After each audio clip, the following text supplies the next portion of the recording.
পরবর্তী যে শেষ ৩য় নম্বর আয়াত, সেখানে আল্লাহ তাআলা বলেছেন, তবে তারা ছাড়া কারা? যারা ঈমান এনেছে।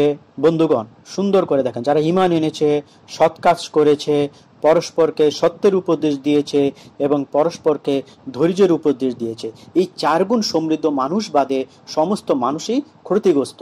কারা? যারা ঈমান এনেছে, সৎ কাজ করেছে, সত্যের উপদেশ দিয়েছে এবং পরস্পরকে ধৈর্যের উপদেশ দিয়েছে। আমরা ঈমান আনি, সৎ কাজ, আমাদের মুসলমানদের বর্তমানে সৎ কাজ করতে বললে নেই বললেই চলে। আমরা এতটাই পরিমাণ ঈমান হারা হয়ে গেছি, এতটাই পরিমাণ আমরা গুনাহগার বান্দা হয়ে গেছি, সেটা না বললেই না। এই যে আমরা গুনাহগার বান্দা হয়ে গেছি, এই যে আমরা ঈমান হারা হয়ে গেছি, আমাদের ভিতরে একটা অনুতপ্ত নেই বললেই চলে। তারপরে আবার বলা হয়েছে পরস্পরকে সত্যের উপদেশ দিই। সত্যের উপদেশ পরস্পরকে না দিয়ে এখন আমরা কিভাবে একটা মানুষ আরেকটা মানুষের ক্ষতি করা যায় সেই উপদেশ দেই, কিভাবে একটা মানুষ আরেকটা মানুষের পিছনে লেগে থাকবে সেই উপদেশ দেই, কিভাবে অপর মানুষের ক্ষতি হবে সেই উপদেশ দেই। তারপরে ধৈর্যের উপদেশ দিয়েছে। আমরা কখনো ধৈর্য ধরি না, আমরা টোটালি একটা অধৈর্য এখন আমরা হয়ে গেছি। আমাদের এই যে দুনিয়ায় আমরা ধৈর্য বলতে কিছুই নাই, অধৈর্য আর বেকুল, অধৈর্য বেকুল, কখন পাবো একটা জিনিস পাওয়ার জন্য যে ধৈর্য, এই ধৈর্যটা আমাদের নেই। আইয়ুব আলাইহিসসালাম কত পরিমাণ ধৈর্য ধরছে, আমাদের নবী আলাইহিসসালাম কি পরিমাণ ধৈর্য ধরছে, আজকে আমাদের ইসলামটা কোথায় গিয়ে দাঁড়িয়েছে আজকে আপনারা দেখেন। অথচ আমরাই কিন্তু সেই নবীর উম্মত, যেই নবী এত পরিমাণ ধৈর্য ধারণ করেছে, যে ধৈর্য ধারণ করে যেই নবী যাকে তায়েফে তাকে রক্তাক্ত করা হয়েছে, অথচ তিনি ধৈর্য ধারণ ধরছেন। ধৈর্য ধারণ ধরার ফলে কি হলো, যে তায়েফে নগরীর যত মানুষ ছিল সমস্ত মানুষ বেঁচে গেছিল। কিন্তু আজকে আমরা কি করেছি? আমরা ধৈর্যহারা হয়ে যাচ্ছি, আমরা কোরআন থেকে বিপথে চলে যাচ্ছি। আমরা একটা কোরআন যে ধৈর্য সহকারে শুনবো, একটা ধৈর্য সহকারে পড়বো, সেটা কখনোই হয় না। এই যে 3য় নম্বর আয়াত, এই আয়াতে যেমন পূর্ববর্তী আয়াতে যে মানব জাতি যে অত্যন্ত ক্ষতিগ্রস্ততার মধ্যে আছে, তার থেকে উত্তরণের পথ বলা হয়েছে, অর্থাৎ কিভাবে সে মুক্ত পাবে। এই ক্ষতির কবল থেকে কেবল তারাই মুক্ত যারা 4টি বিষয় সততা নিষ্ঠার সাথে পালন করে। কি? ঈমান, সৎকর্ম, অপরকে সত্যের উপদেশ এবং কি? যারা সবর দান করবে। দিন ও দুনিয়ার ক্ষতি থেকে রক্ষা পাওয়া এবং মহা উপকার লাভ করার 4টি বিষয় সম্বলিত এ ব্যবস্থাপত্রের প্রথম 2টি বিষয় আত্মসংশোধন সম্পর্কিত, অর্থাৎ নিজে সংশোধন হতে হবে। যে ঈমান আনবো এবং সৎকর্ম করব, নিজে সংশোধন প্রথমেই এটা করতে হবে। এবং যে দ্বিতীয় 2টি বিষয় অপর মুসলিমদের হেদায়েত ও সংশোধন সম্পর্কিত। অপর মুসলিম হেদায়েত বলতে অপরকে সত্যের উপদেশ এবং সবর দান করার জন্য উপদেশ দিতে হবে। এই সূরার দৃষ্টিতে যে 4টি গুণাবলীর উপস্থিতিতে মানুষ ক্ষতিমুক্ত অবস্থায় থাকতে পারে, তার মধ্যে প্রথম গুণটি হচ্ছে ঈমান।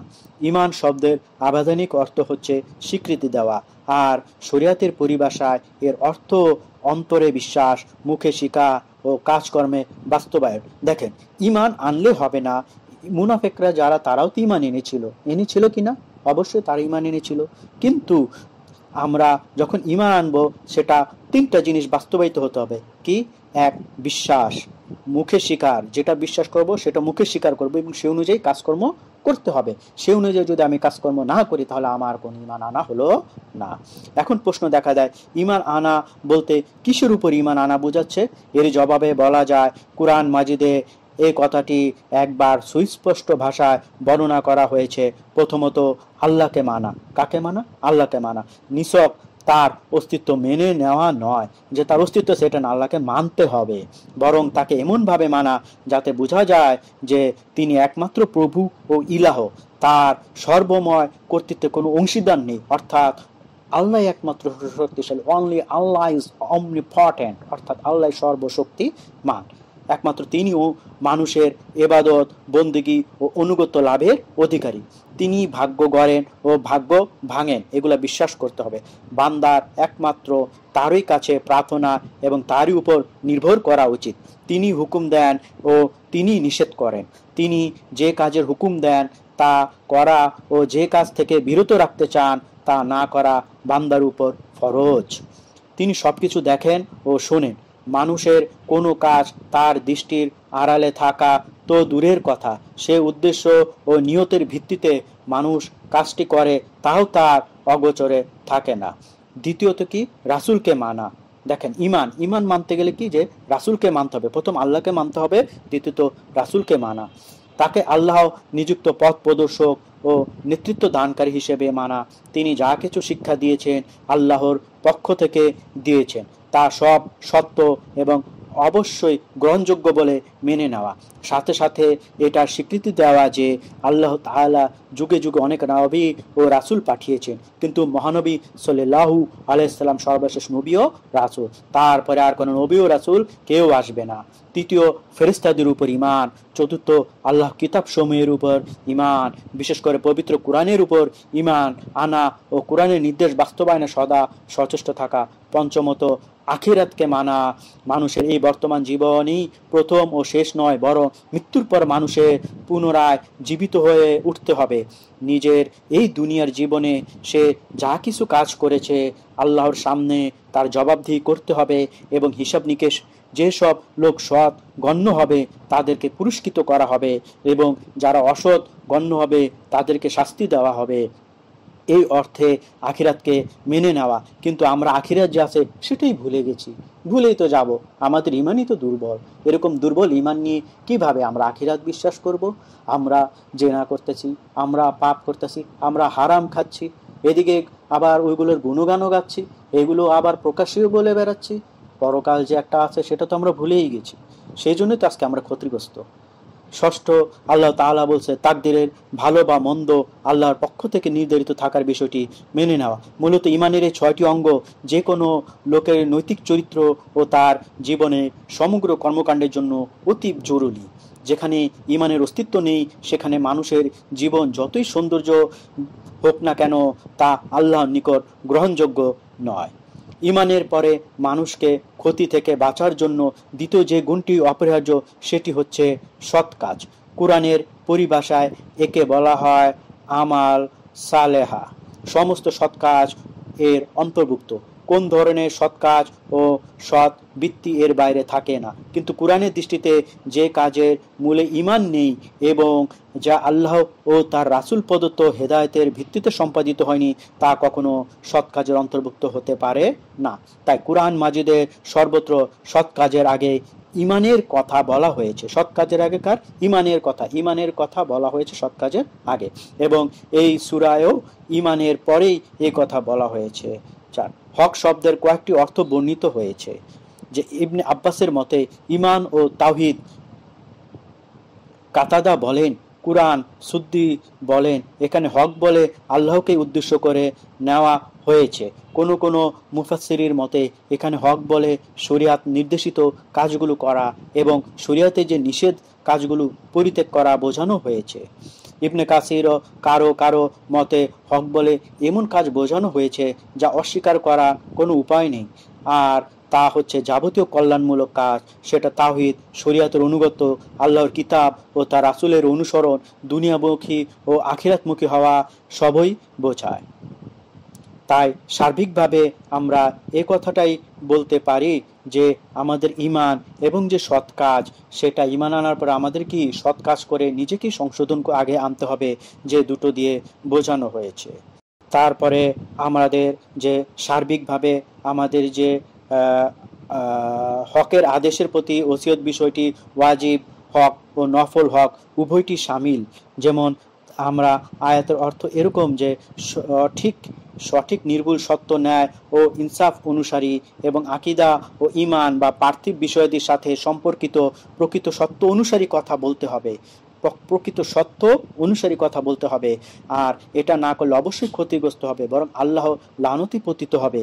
এই কথাটি পবিত্র কোরআনে অন্য জায়গায় বলা হয়েছে, দাউদ ও ঈসা ইবনে মারিয়ামের মুখ দিয়ে বনি ইসরায়েলদের উপর লানত করা হয়েছে, কারণ এই যে তাদের সমাজে গুনাহ জুলুম ব্যাপকভাবে ছড়িয়ে পড়েছিল এবং লোকেরা পরস্পরকে খারাপ কাজে বাধা দেওয়া থেকে বিরত থেকেছিল। তারা কত খারাপ কাজ করত কিন্তু কেউই বাধা দিত না। কিন্তু বাধা যদি না দেয় তাহলে সেটার আযাব বা শাস্তি মানব জাতির উপরে এসেই পড়ে। আবার এই কথাটি অন্যত্র এভাবে বলা হয়েছে, বনি ইসরায়েলেরা যখন প্রকাশ্যে শনিবারের বিধান অমান্য করে মাছ ধরতে শুরু করে তখন তাদের উপর আযাব নাজিল করা হয় এবং সেই আযাব থেকে একমাত্র তাদেরকে বাঁচানো হয় যারা লোকদেরকে এই গুনাহ কাজে বাধা দেবার চেষ্টা করত।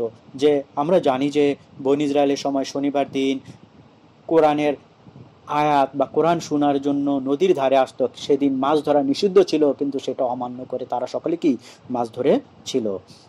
অন্য সূরায় আবার একথাটি এভাবে বলা হয়েছে, সেই ফিতনাটি থেকে নিজেদেরকে রক্ষা করো যারা ক্ষতিকর প্রভাব বিশেষভাবে শুধুমাত্র সেসব লোকের মধ্যে সীমাবদ্ধ থাকবে না যারা তোমাদের মধ্যে গুনাহ করেছে। সুতরাং এই সূরা মুসলিমদের প্রতি একটি বড় নিদর্শন, এই যে নিজেদের দিনকে কুরআন ও সুন্নাহ অনুসারী করে নেওয়া যতটুকু গুরুত্বপূর্ণ ও জরুরি, ততটুকুই জরুরি অন্য মুসলিমদেরকেও ঈমান ও সৎকর্মের প্রতি আহ্বান করার সাধ্যমতে চেষ্টা করা। এই কারণে কুরআন ও হাদিস প্রত্যেক মুসলিমের প্রতি সাধ্য মতো সৎ কাজের আদেশ ও অসৎ কাজের নিষেধ ফরজ বা দায়িত্ব কর্তব্য গণ্য করা হয়েছে প্রত্যেকটা মুসলমানের। আর সেই উম্মতকে সর্বোত্তম উম্মত বলা হয়েছে যারা এই দায়িত্ব পালন করে। সবর শব্দের যে আবিধানিক অর্থ অর্থাৎ আক্ষরিক অর্থ নিজেকে বাধা দেওয়া ও অনুবর্তী করা, এখানে কয়েকটি অর্থ হতে পারে। 1. যাবতীয় গুনাহ কাজ থেকে বেঁচে থাকা। 2. সৎ কাজ করা এবং এর উপর প্রতিষ্ঠিত থাকা। 3. বিপদ আপদে নিজেকে নিয়ন্ত্রণ করা।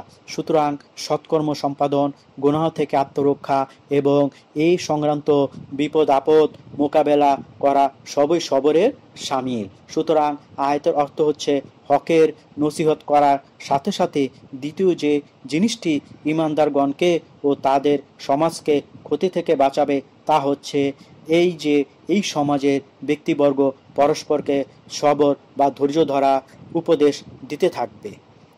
হককে সমর্থন করতে হবে ও তার অনুসারী হতে গিয়ে যেসব সমস্যা ও বাধার সম্মুখীন হতে হয় এবং এই পথে যেসব কষ্ট, পরিশ্রম, বিপদ আপদ, ক্ষতি ও বঞ্চনা মানুষকে নিরন্তর পীড়িত করে, তার মোকাবেলায় তারা পরস্পর অবিচল ও দৃঢ়পদ থাকার উপদেশ দিতে থাকবে।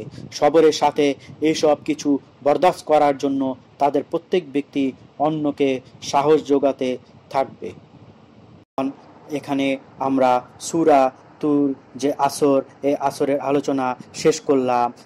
আমরা যদি এই আলোচনা করতে গিয়ে যদি কোথাও কোনো ভুল ভ্রান্তি হয় তাহলে অবশ্যই আমাকে জানিয়ে দিবেন, আমি সেটি সংশোধন করে নেব আর এটি আমরা শেয়ার করে অপর ভাইকে জানিয়ে দেব।